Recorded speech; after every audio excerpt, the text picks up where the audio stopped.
ഈ ലോകത്ത് ഏറ്റവും അധികം കഷ്ടപ്പെടുന്നതും ബുദ്ധിമുട്ടുകൾ അനുഭവിക്കുന്നതും കർഷകരാണ്.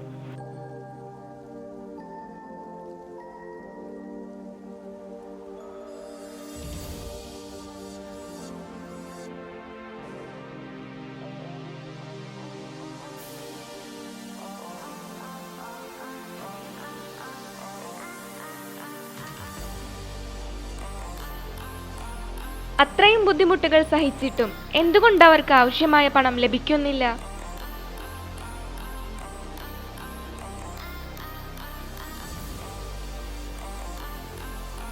അവരിൽ നിന്നും പച്ചക്കറികൾ തുച്ഛമായ വിലക്ക് മേടിച്ചതിനു ശേഷം അത് വലിയ വിലക്ക് വിൽക്കുന്ന എത്രയോ കച്ചവടക്കാർ.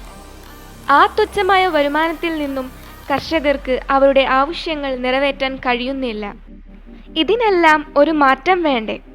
അവിടെയാണ് നമ്മൾ സർക്കാർ സംവിധാനങ്ങൾ ഉപയോഗിക്കേണ്ടത്.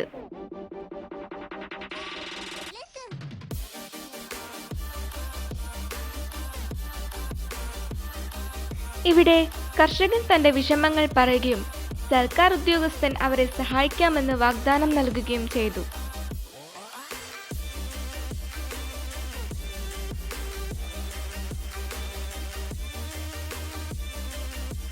ഭരണതലത്തിൽ കർഷകരുടെ വിഷമങ്ങൾ മനസ്സിലാക്കാനും അവരുടെ പച്ചക്കറികൾ ന്യായമായ വിലക്ക് വാങ്ങി വിൽക്കാനുമുള്ള സംവിധാനം സർക്കാർ ഉണ്ടാക്കേണ്ടിയിരിക്കുന്നു.